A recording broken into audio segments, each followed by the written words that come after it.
न काष्ठे विद्यते देवो न पाषाणे न मृण्मये भावे हि विद्यते देवस तस्मात् भावो हि कारणम.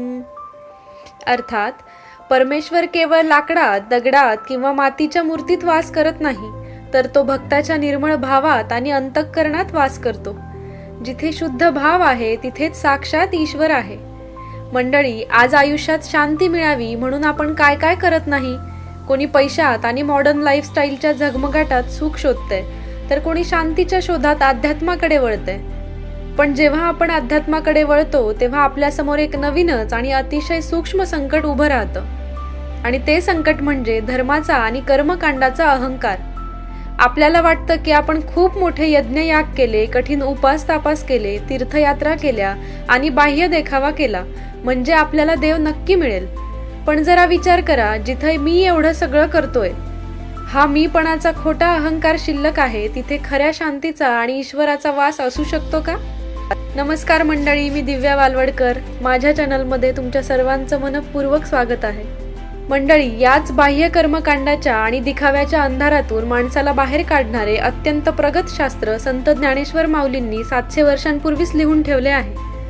आज आपण संत ज्ञानेश्वरांच्या हरिपाठातील अभंग क्रमांक 5 ते 8 मधील ते अत्यंत गूढ आणि अलौकिक रहस्य पाहणार आहोत, जे आपल्यातील हा खोटा अहंकार समूळ जाळून टाकते आणि आपल्याला खऱ्या आत्मज्ञानाची ओळख करून देते. चला तर मग या दिव्य प्रवासाला सुरुवात करूया. कर्मकांडाचा अहंकार आणि गुरुचे महत्व.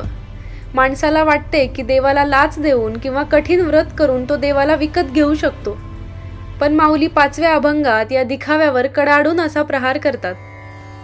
योगायोग विधी येणे नोहे सिद्धी, वायांची उपाधी दंभ धर्म, भावे विन देव न कळे निस्संदेह, गुरु विन अनुभव कैसा कळे, तपे विन दैवत दिधल्या विन प्राप्त, गुजे विन हित कोण सांगे, ज्ञानदेव मार्ग दृष्टांताची मात, साधूचे संगती तरुणोपाय. मंडळी, पहिल्याच ओळीत माऊली आपल्या डोळ्यांवरची देखाव्याची पट्टी एका झटक्यात दूर करतात. योगायोग विधी येणे नोहे सिद्धी, वायांची उपाधी दंभ धर्म. आजकाल आपण पाहतो, लोक लाखो रुपये खर्च करून मोठे मोठे यज्ञ करतात, कठीण योग साधना आणि उपासांचे अवडंबर माजवतात, पण त्यांच्या मनातील राग, द्वेष आणि अहंकार तसाच असतो.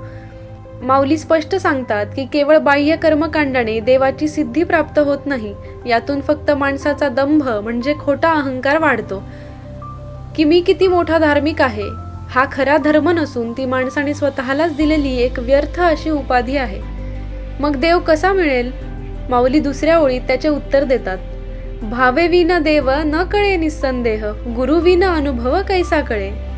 जोवर तुमच्या हृदयात ईश्वराविषयी निस्सीम प्रेम आणि शुद्ध भाव निर्माण होत नाही, तोवर देव तुम्हाला निसंशयपणे कधीच समजणार नाही.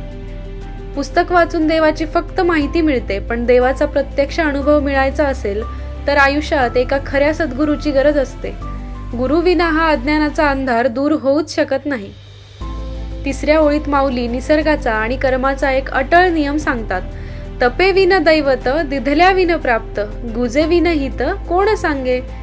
जसे प्रामाणिक कष्ट म्हणजे तप केल्याशिवाय यश मिळत नाही आणि दुसऱ्याला काही दिल्याशिवाय म्हणजे दान किंवा सत्कर्म केल्याशिवाय आपल्याला काही प्राप्त होत नाही, तसाच हा ईश्वरी नियम आहे. देवाला प्रसन्न करण्यासाठी अंतर्मनाचे तप लागते. पण हे गुज म्हणजे अत्यंत गूढ आणि नाजूक रहस्य तुम्हाला कोण सांगणार?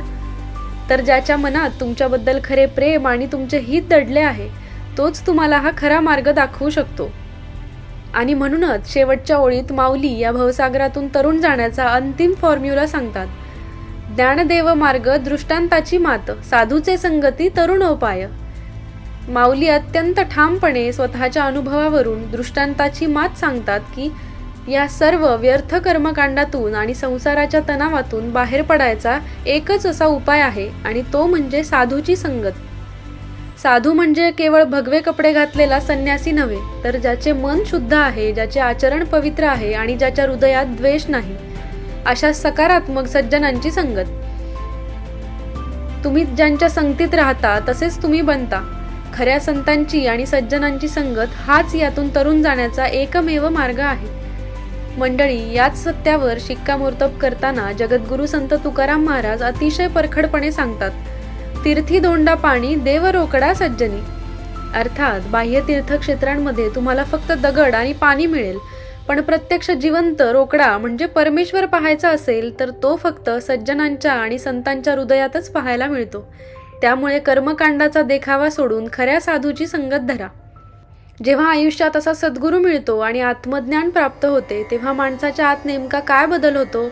माऊली 6व्या अभंगात एक अत्यंत सुंदर आणि अंगावर काटा आणणारे उदाहरण देतात. साधू बोध झाला तो नुरोनिया ठेला, ठाईच मुराला अनुभवे. कापुराची वाती उजळली ज्योती, ठाईच समाप्ती झाली जैसी. मोक्षरेखे आला भाग्य विनटला, साधूचा अंकिला हरिभक्त. ज्ञानदेवा गोडी संगती सज्जनी, हरी दिसे जनी वनी आत्मतत्वी. मंडळी, पहिल्याच ओळीत माऊली माणसाच्या अस्तित्वाची सर्वात मोठी क्रांती एकाच वाक्यात सांगतात. साधू बोध झाला तो नुरोनिया ठेला, ठाईच मुराला अनुभवे. जेव्हा गुरुकडून तत्वमसी, तूच ते परम तत्व आहेस, हा खरा बोध मिळतो, तेव्हा त्या भक्ताचा मीपणाचा खोटा अहंकार पूर्णपणे नाहीसा होतो. तो नुरोनिया ठेला म्हणजे तो स्वतः उरत नाही. देवाचा शोध घेता घेता तो स्वतःच देवाचा अनुभव बनून तिथेच मुरून जातो. पण हे नेमके कसे घडते? यासाठी माऊली दुसऱ्या ओळीत एक अप्रतिम वैज्ञानिक आणि आध्यात्मिक दृष्टांत देतात. कापुराची वाती उजळली ज्योती, ठाईच समाप्ती झाली जैसी. ज्याप्रमाणे लाकूड जळते तेव्हा ते जळून गेल्यावरही मागे स्वतःची राख शिल्लक ठेवते. लाकूड म्हणजे आपला अहंकार, जो संपल्यासारखा वाटला तरी कोणत्या ना कोणत्या रूपात कधी ज्ञानाचा तर कधी पैशाचा अहंकार बनून मागे उरतोच. पण कापूर तसा नसतो. कापूर जेव्हा अग्नीच्या संपर्कात येतो तेव्हा तो जळून प्रकाश तर देतो, पण स्वतःची थोडीशीही राख किंवा अंश मागे उरू देत नाही. अगदी तसेच खऱ्या ज्ञानाच्या प्रकाशात माणसाचा अहंकार कापरासारखा जळून खाक होतो. स्वतः ज्ञानेश्वर माऊलींनी ज्ञानेश्वरीमध्ये याच ज्ञानाच्या प्रकाशाबद्दल एक अतिशय दिव्य अशी ओळ लिहिली आहे. मी अविवेकाची काजळी, फेडूनी विवेक दीपू उजळी. जेव्हा सद्गुरू तुमच्या आयुष्यात येतात तेव्हा ते तुमच्या मनावर साचलेली अज्ञानाची आणि अहंकाराची काजळी पूर्णपणे पुसून काढतात आणि तिथे खऱ्या ज्ञानाचा असा दीप उजळतात जो जळताना कोणताही धूर किंवा राख मागे सोडत नाही. जेव्हा हा अहंकार जळतो तेव्हा काय मिळते? माऊली तिसऱ्या ओळीत सांगतात, मोक्षरेखे आला भाग्य विनटला, साधूचा अंकिला हरिभक्त. तो खरा हरिभक्त जो संतांचा अंकिला म्हणजे शरण आलेला आहे, तो जिवंतपणीच मोक्षाच्या रेषेवर येऊन पोहोचतो. मोक्ष म्हणजे मरणानंतर स्वर्गात जाणे नाही, तर जिवंतपणीच कोणत्याही दुःखाचा किंवा तणावाचा स्पर्श न होणे. हेच मानवी आयुष्यातील सर्वात मोठे भाग्य आहे, ज्याने तो नटलेला असतो. आणि या सर्वाचा अंतिम परिणाम काय होतो हे सांगताना शेवटच्या ओळीत माऊली खऱ्या अध्यात्माची सर्वात मोठी कसोटी सांगतात. ज्ञानदेवा गोडी संगती सज्जनी, हरी दिसे जनी वनी आत्मतत्वी. जर तुम्ही मंदिरात देवाची पूजा करत असाल पण बाहेर येऊन माणसाचा द्वेष करत असाल तर तुमचे अध्यात्म शून्य आहे.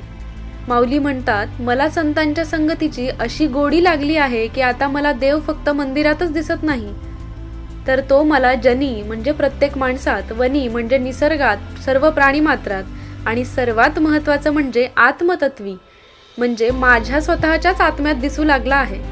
पण माणसाचे मन त्याला कधीच वर्तमानात जगू देत नाही. ते सतत भूतकाळातील चुकांची आणि पापांची आठवण करून देत असते. माझ्या हातून ती चूक का झाली, मी किती वाईट आहे, या विचारांनी आपण स्वतःलाच शिक्षा देत राहतो. यातून बाहेर कसं पडावं? तर माऊली 7व्या आणि 8व्या अभंगात यावर अत्यंत प्रभावी असा उपाय सांगतात. पर्वताप्रमाणे पातक करणे, वज्रलेप होणे अभक्तांसी. नाही ज्यांसी भक्ती ते पतित अभक्त, हरिसी न भजत दैवहत. अनंत वाचाळ बरळती बरळ, त्या कैचा दयाळ पावे हरी. ज्ञानदेवाप्रमाण आत्मा हा निधान, सर्वांघटी पूर्ण एक नांदे. पहिल्याच ओळीत माऊली स्पष्ट करतात, पर्वताप्रमाणे पातक करणे, वज्रलेप होणे अभक्तांसी. जर तुमच्या हातून पर्वता एवढे मोठे पाप किंवा चूक झाली असेल तरी ईश्वराच्या भक्तीने, शरणागतीने ती नष्ट होते. पण ज्याच्या हृदयात ईश्वराप्रती प्रेम आणि क्षमा नाही, जो अभक्त आहे, त्याच्यासाठी स्वतःची छोटीशी चूकही वज्रलेप म्हणजे दगडावरच्या रेषेसारखी कायमस्वरूपी बनते. तो जन्मभर त्या गिल्टच्या ओझ्याखाली जगत राहतो. असे का होते? माऊली दुसऱ्या आणि तिसऱ्या ओळीत कारण सांगतात. नाही जासी भक्ती ते पतित अभक्त, अनंत वाचाळ बरळती वरळ. जे लोक फक्त वायफळ बडबड करतात, सतत परिस्थितीला किंवा स्वतःला दोष देत राहतात, त्यांना तो दयाळू परमेश्वर कधीच मिळत नाही. ते स्वतःच्याच नकारात्मक विचारांचे बळी ठरतात. मग यावर उपाय काय?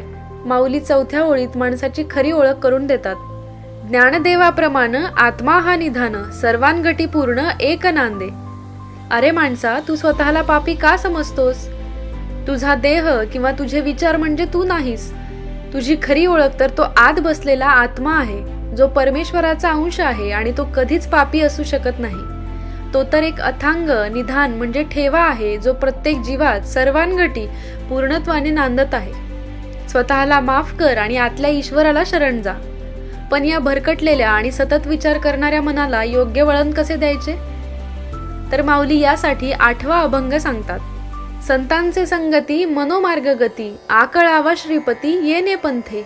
रामकृष्ण वाचा भाव हा जीवाचा, आत्मा जो शिवाचा राम जप. एकतत्वी नाम साधिती साधन, द्वैतांचे बंधन न बाधिजे. नामामृत गोडी वैष्णवा लाधली, योगिया साधली जीवन कळा.